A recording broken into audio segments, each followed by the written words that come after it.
오늘 하나님께서 우리에게 주신 말씀은 잠언 17장 말씀인데요. 17장 13절에서 22절까지 말씀만 좀 보겠습니다. 우리 같이 찾으셨으면 같이 합독하겠습니다. 누구든지 악으로 선을 갚으면 악이 그 집을 떠나지 아니하리라. 다투는 시작은 북에서 물이 새는 것 같은적 싸움이 일어나기 전에 시비를 거칠 것이니라. 악인을 의롭다 하고 악인을 악하다 하는 이 두 사람은 다 여호와께 미움을 받느니라. 미련한 자는 무지하거늘 손에 값을 가지고 지혜를 살해함은 어찌민고. 친구는 사랑이 끊어지지 아니하고 형제는 위급한 때를 위하여 낳느니라. 지혜 없는 자는 남의 손을 잡고 그의 이웃 앞에서 보정이 되느니라. 다툼을 좋아하는 자는 죄가를 좋아하는 자여 자기 문을 높이는 자는 파괴를 구하는 자니라. 마음이 굽은 자는 복을 얻지 못하고 혀가 패역한 자는 재앙에 빠지느니라. 미련한 자를 낳는 자는 근심을 당하나니 미련한 자의 아비는 낙이 없느니라. 마음의 즐거움은 양약이라도 심령의 근심은 뼈를 마르게 하느니라. 이 말씀까지만 보겠습니다. 오늘 이 말씀으로 심령의 근심이 기쁨으로 변하는 그러한 삶이라는 제목으로 말씀을 나누기를 원합니다. 오늘 본문 13절에 이렇게 보시면은 누구든지 악으로 선을 갚으면은 악이 그 집을 떠나지 아니하리라고 말씀합니다. 서양의 격언에 이런 말씀이 있어요. 선을 선으로 갚고 악을 악으로 이렇게 갚는 일은 사람의 일이고, 오늘 본문 말씀처럼 이렇게 선을 악으로 갚는 일은 악마의 일이고, 그다음에 그 악을 선으로 갚는 일은 하나님의 일이다. 이런 말씀이 서양 격언에 있습니다. 사무엘 상 26장에 보면은 다윗과 아비새가 이제 다윗을 죽이러 온 사울을 그 밤에 몰래 그 적진에 들어가서 그 침상까지, 사울의 침상까지 가까이 가는 것이 이렇게 나타납니다. 그래서 아비새가 이렇게 여기서 사울을 찔러 죽일 절호의 기회다, 이렇게 해서 죽이자고 이렇게 이야기를 합니다. 이 아비새의 방법은 악을 악으로 갚는 그런 사람의 방법이죠. 사람의 일입니다. 세상은 선을 선으로 갚는 사람도 있고 또 악을 악으로 갚는 사람이 있죠. 그러니까 이제 복수가 계속 일어나는 겁니다. 그래서 세상이 시끄럽고 다툼이 일어나고 전쟁도 일어나고, 그것이 이제 세상에 살아가는 방식이죠. 탕자 아들이 돌아왔을 때에 이제 아버지가 아들을 받아들이는 것에 대해서 큰 아들은 도무지 이해를 하지 못합니다. 아버지 재산을 다 축내고 저 허랑방탕하게 나쁜 짓 하다가 돌아온 자식을 혼을 내고 내쫓아야지 왜 받아들입니까? 이런 이제 마음이 있었던 거죠. 역시 이 큰 아들의 마음도 악을 악으로 갚자. 그러나 그 아버지는 악을 선으로 갚으십니다. 그래서 우리 하나님 아버지를 볼 수가 있는 것이죠. 사울을 죽이자는 이 아비새의 제안에 대해서 다윗은 죽이지 않습니다. 오히려 하나님께서 기름 부으신 왕을 죽이는 것은 하나님께서 원하시지 않는 것이다. 그래서 살려주고 회개하기를 이제 돌이키는 그런 다윗의 태도를 보게 됩니다. 이건 악을 선으로 갚는 방식이죠. 오늘 13절 말씀처럼 선을 악으로 갚는 사람들은 결말이 좋지 않다는 거예요. 하나님께서 결말을 좋지 않게 하신다. 악이 그 집을 떠나지 않는다. 이렇게 말씀합니다. 사울은요, 다윗이 사울의 위기에 나타나서 여러 번 구해줬어요. 사울이 그 나라가 위험할 때도 나가서 골리앗도 물리쳐주고 또 이 잡으러 온 사울을 죽이지 않고 여러 번 구해줬죠. 그렇지만 한사코 그를 죽이려 했습니다. 결국에는 이 사울은 블레셋과의 길보아 전투에서 부상을 당하고 그 세 아들도 다 죽고 부상을 당했으니까 이제 자기가 자결을 해서 그렇게 최후를 마치게 됩니다. 근데 그 후에 다윗 시대에 가뭄이 이렇게 들었어요. 그래서 이 가뭄의 이유가, 가뭄이 너무 심해서 가뭄의 이유가 뭡니까? 여호와께 이렇게 묻는 그러한 일이 있습니다. 그때 여호와께서 말씀하시죠. 기브온 사람들이, 사울이 기브온 사람들을 이유 없이 학살하고 죽였던 그 일 때문에 그 한이 맺혀가지고 하늘에서 묶인 그런 것 때문에 이게 가뭄이 들었다는 거예요. 그래서 기브온 사람들의 이 요구대로 사울의 후손 7명을 내어줍니다. 그래서 달게 되죠. 달게 돼서 7명 후손이 또 죽게 되는 그러한 비극이 있습니다. 결국은 악이 그 집을 떠나지 않는다는 거예요. 끝까지 그 악이 행한 악대로 작동이 되고 있다. 말씀이 그대로 작동이 되고 있다는 거죠. 14절에 보시면은 이렇게 다툼이 어떻게 시작되는가 이렇게 말씀하는데, 뚝이나 댐이 무너지는 것은 아주 작은 균열이나 조그만 구멍에서부터 이제 시작해서 이렇게 걷잡을 수 없이 커져가지고 아주 큰 댐, 샨샤 댐 같은 것도 구멍이 쪼잔한 거 하나 있으면 이제 무너지는 거예요. 갈등은 큰 것에부터 시작하지 않습니다. 아주 작은 거에부터 시작하는데, 한국에 보면은 이 아파트에서 위에서 쿵쾅거린다고 소음 때문에 올라가서 좀 조용히 해 주십시오 뭐 이렇게 할 때 말이 잘못 나오면은 층간 소음 때문에 이게 감정이 상했다가 살인하는 일이 제법 생겼어요. 아주 작은 일인데 잘못 감정을 처리해서 이렇게 살인을 저지릅니다. 부부가 싸움하다가 홧김에 불을 질러서 전 가족이 다 죽는 그러한 일들도 생깁니다. 대부분의 시비는 감정을 건드리거나 모욕감을 주고 그렇게 하기 때문에 이제 감정이 돋워서 이렇게 시비가 일어나는 거죠. 우리가 시비가 안 일어나려면 어떻게 해야 됩니까? 결국은 존중해 주는 수밖에 없어요. 우리가 상대방의 감정을 존중해 주는 습관. 저 사람도 하나님의 형상으로 지은 사람이다. 이거 잊지 말고 그분을 대하는 그러한 나의 시각이 시비를 줄이는 것입니다. 우리 16절에 한번 넘어가 보겠습니다. 이렇게 미련한 자는 돈을 가지고 지혜를 사려 한다. 이렇게 말씀하고 있습니다. 지식은 돈을 들이면은 배울 수도 있고요. 살 수도 있습니다. 다른 사람을 사용할 수도 있고요. 근데 지혜는 배워서 얻어지는 게 아닙니다. 지식은 나를 좀 유능하게 하는 것이지만은, 나라는 존재를 더 나은 존재로 만들어주는 것은 지혜라는 것이죠. 지혜는 그런 것입니다. 그럼 이 지혜를 어떻게 얻을 수 있느냐? 지혜는 머리로 얻는 게 아니라 우리가 삶의 경험을 통해서 얻는 것이죠. 그래서 시련과 고난과 삶의 질고라는 것이 우리에게 주어질 때 하나님께서 우리에게 지혜를 주시기 위해서 그러한 것으로 인도하신다는 거예요. 그런 것을 통해서 우리에게 지혜를 갖게 하십니다. 하나님은 우리를 이 땅에서 지혜롭게 살아가라고 모든 그 하나님의 인도하심은 우리가 지혜로운 자로 이 땅을 살아가라는 것입니다. 17절에 보세요. 친구는 사랑이 끊어지지 아니하고 형제는 위급한 때를 위하여 낳느니라. 이 잠언 말씀은 하나하나가 이게 끊어지다 보니까 스토리가 아니잖아요. 그러니까 이게 꼭꼭 씹어서 먹어야 된다고 그러잖아요. 하나하나. 그래서 그렇게 넘어갑니다. 이 말씀이 다른 번역본에는 항상 변함이 없이 사랑하는 것이 친구이고 어려울 때 도움이 되려고 낳은 것이 형제다. 이렇게 되어 있어요.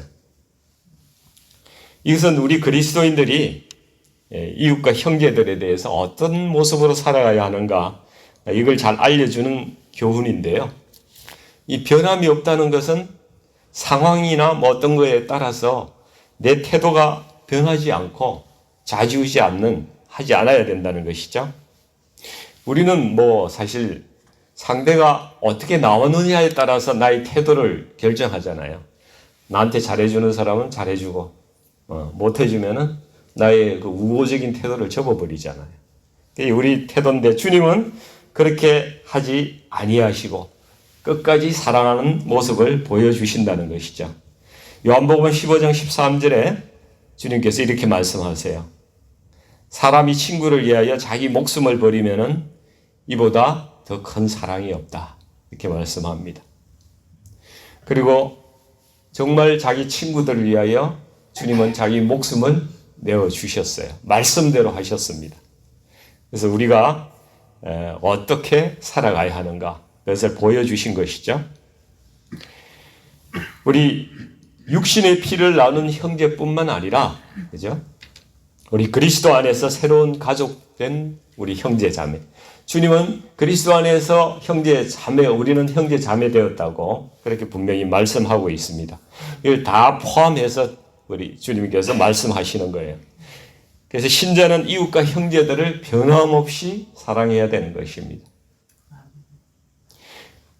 그런데 17장은 이렇게 말씀하시는데 18절에 보니까 또 이제 좀 다른 말씀이 있어요. 지혜 없는 자는 남의 손을 잡고 그 이웃 앞에서 보정이 되느니라. 이웃 앞에서 보정 서는 것은 지혜가 없는 것이라고 말씀합니다. 이 어떻게 보면은 18절은 친구와 이웃에 대해서 변함없는 사랑과 도움을 주라고 이렇게 말씀하는 것 같은데 그 바로 뒤에는 보정 서는 건 지혜가 없는 거야. 어떻게 보면 앞뒤가 좀 안 맞는 이야기로 생각할 수도 있습니다. 어려운 처지에 있는 사람을 위해서 보정 서주는 것도 사랑하는 거 아닌가? 이런 생각이 들기도 한다는 거죠. 이게 세 번역에는 보니까 이렇게 되어 있어요. 지각 없는 사람은 서약을 함부로 하고 남의 빚보정을 잘 선다. 이렇게 번역이 되어 있습니다. 보정 서는 사람은 지각이 좀 없는 거예요. 요즘에는 좀 덜하지만은 옛날에 저희 어렸을 때 우리 주위에 보니까 이 가장이 자기 친구가 이렇게 보정 서달라고 해가지고 그 빚보정 서줬다가 온 집안이 이게 그냥 집도 다 뺏기고 거리로 나앉는 그런 일들이 굉장히 많았던 것 같아요. 저희가 어렸을 때 이렇게 생각해 보면은. 근데 보정은 이 자신과 가족에 대한 안전이 다 달려 있는 것이죠, 사실은. 그래서 이게 그 사랑에도 균형이 필요하다. 이런 말씀인 것 같아요. 제가 이제 한국에 있을 때 잠시 그 사역을 하던 교회가 있었는데 그 교회에 이제 한 부사역자가 있었어요. 한 사람 있었어요. 이분이 한날 저와 이제 차를 한잔 하재요. 그래서 이제 커피숍에서 차를 한잔 하는데 자기가 뭐 사례비도 많지 않고 생활에 어려움이 많아서 빚을 많이 지고 있는데 이번에 이제 새로 또 이사를 해야 되는데 돈이 없다는 거예요. 절박한 상황이라는 거예요. 그래서 저한테 제가 좀 만만하게 보이나 봐요. 그렇게 보이나요? 네, 저한테 와서 좀 돈을 좀 융통해 줄 수 있냐고 이렇게 부탁을 하는 거예요. 같은 사역자 입장에서 참 얼마나 이게 입대기가 어려웠을까 저는 그런 생각이 들더라고요. 어려운 부탁인데 그래서 제가 아내하고 이제 상의를 좀 했어요. 상의를 하고 이제 교회 안에서 돈을 빌리고 막 하는 거가 정말 성도 간에도 그래 해서는 안 되는데 사역자 간에 이게 뭐 이런 금전 대차를 한다는 게 말이 안 되는 이야기고 은혜가 안 되는 이야기거든요. 절대 해서는 안 되는 일입니다. 근데 도움을 요청하는 사람을 못 본 채 할 수도 없고 그래서 우리 부부가 고민을 하다가 우리가 도울 수 있는 한도 내에서 빌려주는 것이 아니라 그냥 주면 되는 거 아니냐. 그래서 우리가 줄 수 있는 선에서 주고 끝내자. 이렇게 이제 이야기 상의가 됐습니다. 그래서 저희 입장에서는 적지 않은 돈을 줬어요. 예, 저희 아내가 이해를 해줘서 나중에 여유가 생기면은 나한테 갚지 말고 더 어려운 사람한테 흘려보내세요. 그렇게 이야기를 하고 저희는 미국에 왔습니다. 근데 나중에 제가 알게 됐는데요. 이분이 저한테만 그런 게 아니에요. 다른 전도사한테도 그런 이야기를 해가지고 돈을 빌렸고 또 성도들한테도 돈을 빌렸더라고요. 그리고 결국 다른 교회로 갔어요. 다른 데로 그냥 사역을 그만두고 다른 데로, 다른 지방으로 떠나버렸더라고요. 제가 이 이야기를 전해 듣고 얼마나 경악스럽던지, 저는 조서니까 마음이 이렇게 별로 이렇게 실망도 안 되지만은 이게 선을 악으로 갚는 거거든요. 같은 목회자로서 얼굴을 들 수가 없잖아요. 선을 행하고 낙심하지 말라고 했는데 저는 굉장히 낙심이 많이 되더라고요. 허탈했습니다. 근데 그럼에도 불구하고 우리가 이웃과 형제들을 사랑해야 된다는 거예요.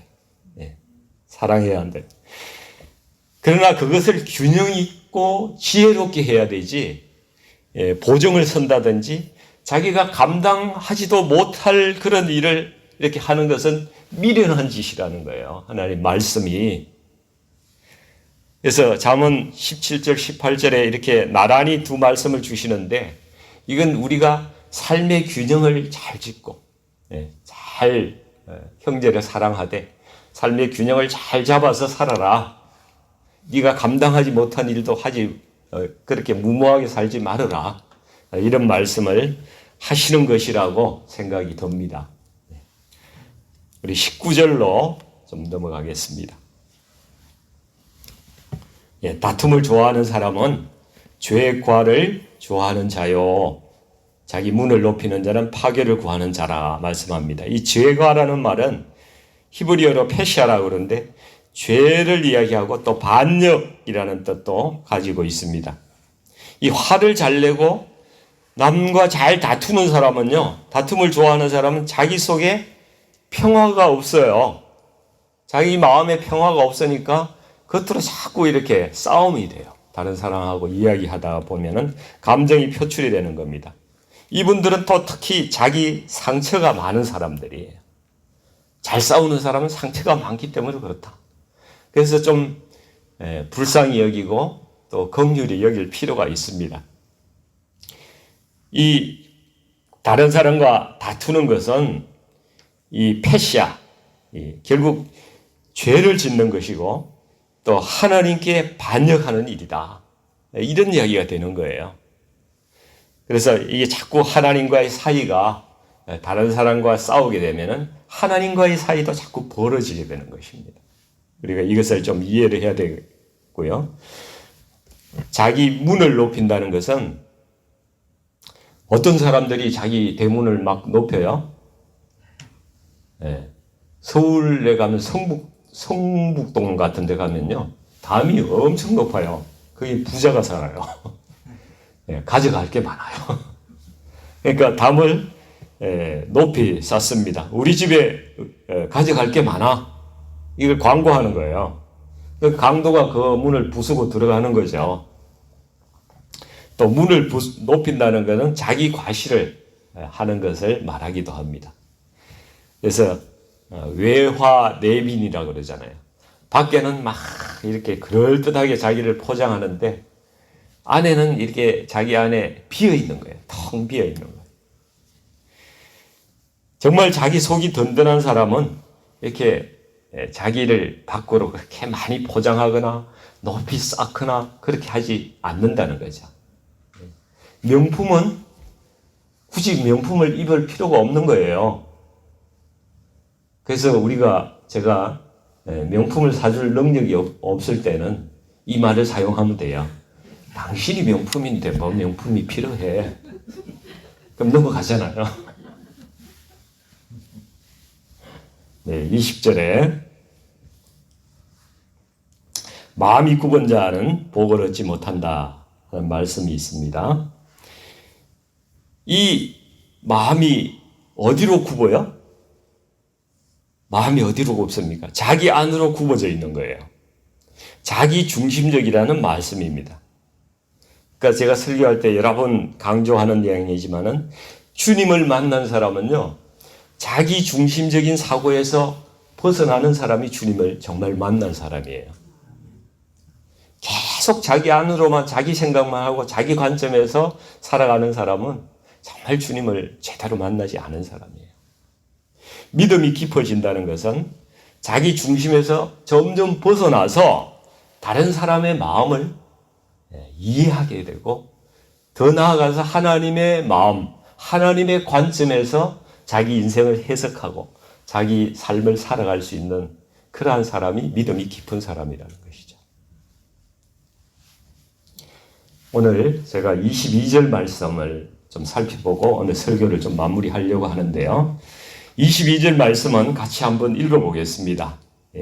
마음의 즐거움은 양약이라도 심령의 근심은 뼈를 마르게 하느니라 말씀합니다. 이 심령의 근심이 있는 사람은 뼈를 마르게 한다. 너무나 고통스러운 거예요. 기운이 빠지고 낙담하고 약해지고 이런 것을 이야기하는 거죠. 저도 이전에 이런 비슷한 경험을 한번 해본 적이 있어요. 제가 직장 다닐 때 정말 너무 고통이 심해가지고 심령의 고통이 심해가지고 정말 뼈가 마르는 것 같았어요. 정말 살아갈 힘이 없을 정도로 그렇게 힘든 때가 있었습니다. 이걸 겪어보지 않은 사람은 잘 이해하지 못합니다. 아마 지금도 우리 공동체 가운데 이렇게 우울증이나 공황장애와 같은 또 신경성 과민 이런 것 때문에 어려움을 겪고 있는 분들이 있을 수가 있죠. 정말 그분들이 회복되기를 원하는데요. 예수님은 공생의 첫 기적을 행하실 때에 가나의 혼인잔치에서 뭐가 뭘로 변해요? 물이 포도주로 변하는 그러한 기적을 행하셨습니다. 그걸 내가 모를까 봐 묻냐 이러지 마시고 대답을 좀 해주세요. 잔치집에 포도주가 떨어져 갈 때, 그죠? 이 주님께서는 이 빈 항아리에다가 물을 채우게 하세요. 그죠? 그리고 그 물이 포도주로 변하게 하셨습니다. 이 잔치집의 포도주는 기쁨과 즐거움의 상징이라는 것입니다. 그 포도주는 기쁨과 즐거움이죠. 오늘 우리가 찬송한 주님 주실 화평, 이런 것이 잔치집의 포도주라는 것입니다.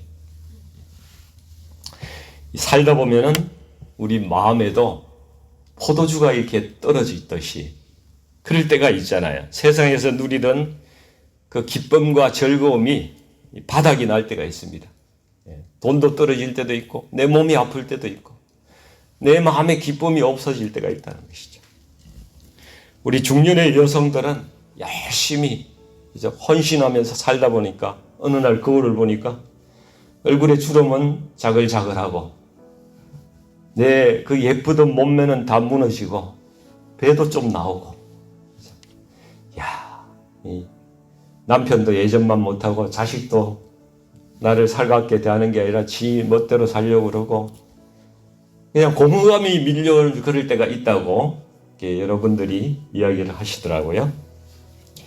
이 마음이 쓸쓸하고 외롭고 또 어떻게 보면 무미건조하고 살 의욕을 잃고 내 안이 비어가는 그런 그 느낌이 드시는 분이 계시다면은 마리아가 예수님을 찾아가서 뭐라고 그랬어요? 포도주가 떨어졌다. 어떻게 좀 해봐라. 새 포도주를 좀 준비해 달라고 주님께 요청합니다. 우리도 주님께 나아가서 이 세상 것이 아니라 정말 새로운 소망과 기쁨을 주님께 달라고 기도해야 되는 것입니다.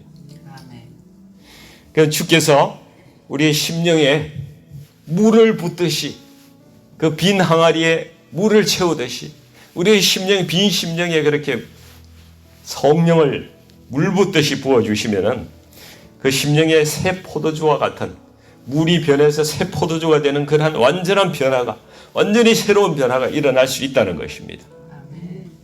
그 이전에 누리던 세상 즐거움은 아무것도 아니에요. 그 주인이 그러잖아요.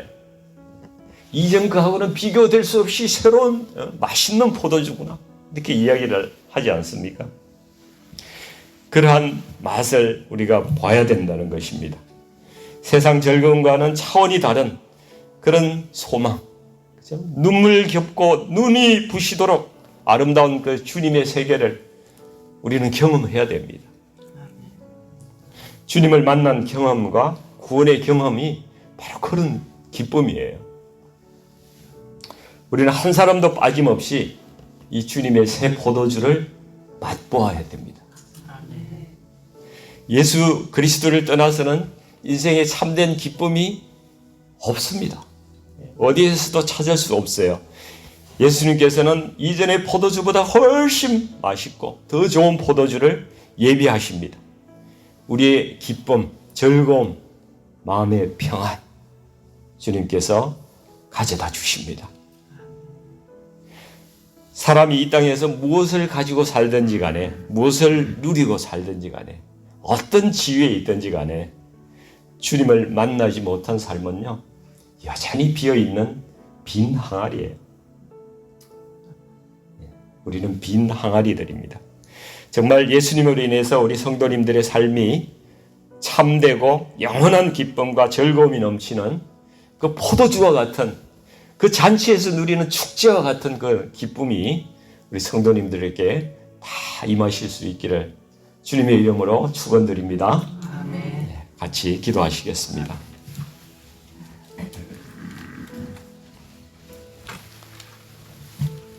아버지 하나님, 우리가 잠언을 묵상하면서 저희에게 주님의 지혜를 부어주시기를 정말로 원합니다.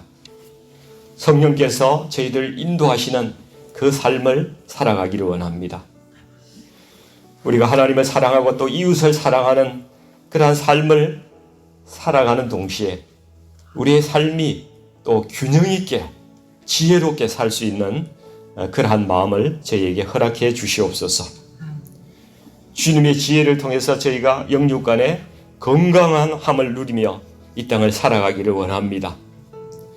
우리가 주님을 만나기 전에는 아버지 하나님, 저희의 마음이 텅 빈 항아리와 같았습니다.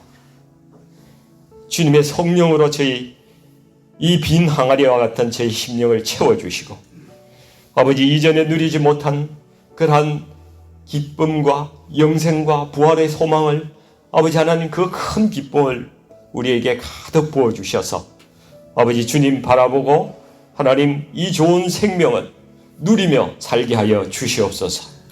그리고 우리에게 주신 이 생명을 이웃에게 또 나눌 수 있는 저희들 되게 하여 주시고, 아버지 주님의 복음을 기뻐하고 전파하는 저희들의 삶이 될 수 있도록 하나님 인도해 주시옵소서. 이제 아버지 하나님, 이번 주에 추수감사 예배가 저희 가운데 있습니다.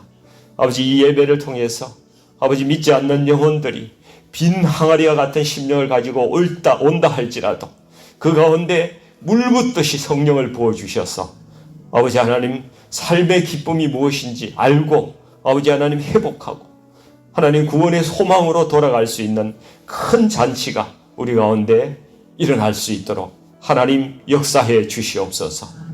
예수님의 이름으로 간절히 기도드리옵나이다. 아멘.